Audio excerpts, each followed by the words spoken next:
and champagne. VIP my section, royalty looking sexy, you know that be my thing. I'm tired. Every time I turn on the camera, I realize how asymmetrical my face is, which is what is making me uncomfortable right now, but I'm trying to deal with that. Anyways, I wanted to talk about some things I'm going through right now. Yeah, so I made a Google Doc about that. It says New Year, Mew Me, or whatever. And it starts with a list of existential crises, as one does. First, I wanted to start out with talking about 2026 ins. You know how people do ins and outs. My ins, some of them are going to be alone time, a quiet time, prioritization, and planning. I am already kind of big on planning. Like, when I say that, I mean obsessively big on planning, which is kind of concerning to an extent, but I'm really trying to get my head around things, and I feel like there's something wrong with me about that. Coping mechanisms that I'm trying to adopt in my life with that as well, with some obviously being journaling, new hobbies, and haircut. Nobody talk about that. If you have anything to say about my haircut, please just say, oh my god, it looks so cute, and move on. Or just don't say anything. You don't have to lie. You don't have to say the truth. You don't have to say anything. Just move on. How do you like my shirt? It says, I love Amsterdam on it. And yeah, happy 2026. And something else I wanted to talk about was my first journal entry of the year that I did on the 1st of January, because I was thinking about this on the Stairmaster today, that you know how some people say that, oh, I went through this hard thing and it changed me forever. That's actually exactly how I feel on every 1st of January, every single year. Like, you know how people say that changed my life. That is me every single 1st of January. Like last year, I remember calling my mom and just like bawling on the phone that, oh my god, I'm gonna turn 20 years old. I don't want to do this. I don't want to, like, I want to go back in time. This is not for me. This is like I'm good. We might talk about that too eventually, because I'm really big on that. So my first journal entry of the year was about perspectives on the loss of time, because I was really kind of struggling with how I want to spend my time and how I'm being so extremely picky about spending my time in like a certain way that is to not waste it at all, which is not possible because I just remembered this one video I was watching on YouTube. I can plug it right here. And she was talking about this as well, that she read on Tumblr, this post about time, and she recited that post, and I literally paused the video and I wrote it down and I put it on my wall, which is right there in front of me. And it says, your life is not an optimization problem, as in you'll never achieve the perfect daily routine, sleep schedule, coping mechanisms, mannerisms, fashion sense, etc. Even after years and years of healing and improvement and self-discovery, you will never be so good at life that you manage to utilize every waking moment. It's great to be productive and all, but sometimes you'll just suck ass. Sometimes you'll take 8 hours to be done with a 20-minute task, and you'll prioritize the wrong thing. You'll sleep for 12 hours just to avoid being awake. You'll relapse and you'll relapse again. You'll forget to turn in the assignment. You'll order too little food. Life is far too large and complex to even experience it completely, and much less try to make sense of it and control it. You can't. Please give up on that. Be at peace with the hours you lose. They're not separate from your life. And I thought it was so beautiful that I put it up on my wall, and I occasionally read it and try to tell myself that it's not an optimization problem, but it's so hard for me to actually take that in entirely, that I'm still learning to do that. And that's what my journaling, like my first journal entry, was about. I actually want to tell you some things from that. Yeah, something I wrote in here was, all I can do is take action and work towards what I want, however it makes sense to me. Most of the times, there isn't even a right or wrong way to do it. There's only action and inaction. I've been scared of taking action for so long because I don't want it to go to waste. I really don't want to look back at anything in life and think I wasted so much time out of my little precious life on something that gave me nothing in return. I don't know what came upon me that day. Like this is basically a rant of loss of time, feeling unproductive all the time, and productivity as a whole, and how that makes me feel now. Yeah, the next on my list was the 20s path of exploration and limitlessness. Well, that's the thing about exploration being limitless. Like, it's so broad of a concept that you can't really put a pin on what exactly it is. Oh, I just like think about I should be exploring more, I should be socializing more, I should be trying more new things every single New Year's Eve. And then I'm just like, but what? Like, there's no what, why, where, there's no end goal to when that stops. That it's just so exhausting to be stuck in that loop that, oh, I'm just like, I'm trying to explore, like I'm trying to do things. But that's what I was trying to do last year, because my last year's like entire goal was about like exploration and socialization and I think all that, which kind of sucks because I realized I ended up being at places where I don't really want to be, and I ended up doing things that I did not really want to do in the first place. But I was just like, I should try that because I should try new things. Like, I wouldn't know if I didn't try. And I feel like there's like something to it, that if you actually do have a goal in life, like if you have a purpose, then you learn to prioritize the present even more. And this is something I've been trying to sit with and absorb fully, but I have been unsuccessful at it at least the past 3 days. Like, I have just not been able to do that. I've been on my phone, I've been on a screen, I have had something in the background so that I don't have to sit with myself, I don't have to think, I don't have to face or confront anything at all. And that is why I think journaling is so important to be a routinely thing, so that I need to be present, I need to be sitting with my thoughts regularly. Like, I need to force myself to do that so that I can face myself. Next, I want to share my reading list with you, which is just a bunch of screenshots. This is how it goes. Fiction, I want to read Sue Monk Kidd, James Baldwin, Joan Didion, Arundhati Roy. And non-fiction, I want to read Karl Marx, Frantz Fanon, Marty Seligman, Nathan Hyde, Daniel Gilbert, Shane O'Mara, Patti Smith, and Kushwant Singh. And the last one, I want to read Dialectic of Enlightenment by Theodore Adorno and Max Horkheimer, because I'm really big on authoritarianism at the moment, because I had to study that for my social psychology exam.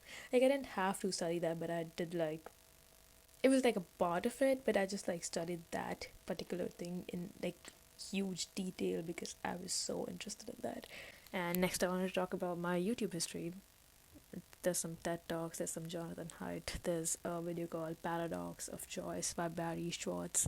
His TED Talk, having more choices is like a good thing or a bad thing, because at the end of the day, you don't really know what you're doing. And that just like expands that whole idea of loss aversion. And what have I been reading and watching recently? I've been reading this book. It's called Puppet on a Chain, Alistair MacLean. I got it probably a year ago from a bookstore that was closing down, and I was sad that it's closing down. I've been watching The Handmaid's Tale, which is ironic because it is so related to what I actually want to talk about on this channel as well.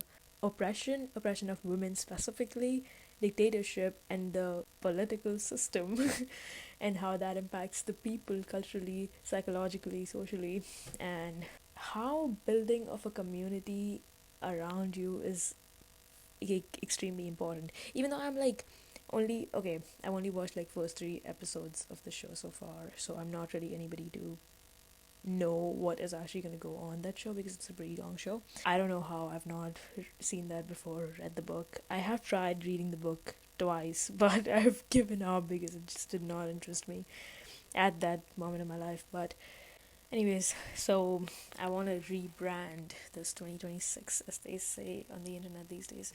The purpose of this channel altogether is that itch that is just in me, in that like that fire that ignites itself every 1st of January, that I need to do something with my life, just came out again. And I know I started a YouTube channel originally 2 years ago, probably like 10 days from New Year's Day. The 2026 rebrand might involve the things that I've been extremely interested in the past. And I've been really big on the quote, knowledge is power. I don't know where it comes from. I really want to research that. To me personally, knowledge is power because we need to be one, knowledgeable, and two, strong physically and mentally to actually deal with everything that's wrong in the world right now and that might be wrong in the world in the future. So to actually deal with that, we should have the knowledge and we should have the strength, mental and physical, to like fight that at the end of the day, face that altogether. Yeah, so I really think that if there's something we could do with our time that is worth our time, is like should involve and must involve something that is giving us that knowledge or strength. My next point is political ignorance is a privilege. I don't need to say anything more about that. I think it says everything in itself, that political awareness is so very important. Political correctness and knowing your stand and knowing your values and beliefs and what you stand for and the values and beliefs of the people you stand with, and how important that is to build a community altogether. Next is tyranny that I want to talk about because I was reading a lot about it in my, again, my social psychology module. Who was surprised? If you've not heard of the Milgram and Zimbardo experiments in social psychology, Milgram carried an experiment in 1961. In that, he gathered like a bunch of people. Half of them were teachers and half of them were given the status of students, and the teachers were supposed to teach the students how to like solve a problem. But like they solved it wrong, they were supposed to give them an electric shock, which is cruel, unethical, and all that. Yeah, we know that has been established, so not to trigger anybody. Find out the motives of the people who were supporting Hitler during his regime and why people knowingly do torturous things to other people. Like, what is the purpose of that? So, to discover that, he carried out this experiment and he found out that people do actually go to lengths and they would do torturous things to other people because they just are being told to do that. And later, that study was obviously replicated and it was found out that like it has its own flaws and like people would not do that if they were not forced to do that, or they were not manipulated into thinking that it's for the greater good, it's for the good of science or whatever. So when people don't understand what is going on, when people don't pay attention, don't resist, and that's kind of the similar thing that's also shown in The Handmaid's Tale, that people just like in the beginning they didn't know what exactly was happening, so they just kind of were playing along, and then they found out that, oh, like, oh my god, it got like so much worse, and then it just kept on getting worse, and like they were too far along to do anything about it, and then like it was too late. Zimbardo's experiment was also kind of this, like, I think you might have heard of the Stanford Prison experiment. That was it. That was also kind of on the same basis of tyranny exists when people conform thoughtlessly to authority.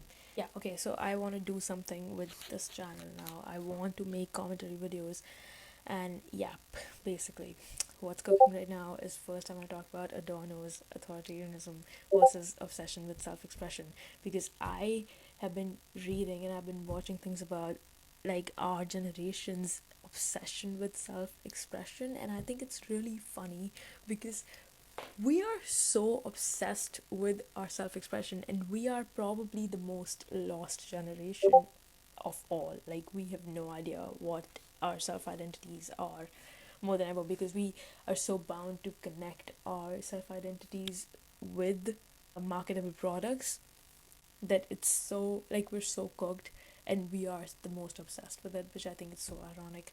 And I think it really says something about Adorno's idea of authoritarianism. We don't have a sense of self that is strong enough. I think that might say something about our obsession with having an imaginary audience and David Elkind's entire concept of personal fable and how it just doesn't really go away because of day-to-day life right now.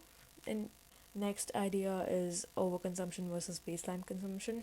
I think we've been complaining about overconsumption for so long that I don't even know what the baseline consumption is anymore. There's either one end of the spectrum when people are like sustainably living and recycling like absolutely everything in their houses, or there's like the other end in which like there's the Dubai chocolate, there are Labubus, and there's like the like the heights of overconsumption. So I don't even know what the baseline consumption is. I want to dig deep into that. I want to go back to why we are letting that affect us socially, psychologically, etc. Next, I want to talk about brain rot versus brain functioning, which is basically that inspired by that video I watched, because it really like sparked something in me to research about that even more and dig deeper in that. This is kind of it about this video. I don't know if this video will be posted. If you're seeing me in my chopped ass haircut today, that just means that I did get over my fears and post another YouTube video, even though there is a fair possibility that I might abandon this channel and go back underground anytime, any second now. But until then, I will see you later. Sparkles and champagne. VIP my section, royalty looking sexy, you know that be my name. I'm tired of the buyers.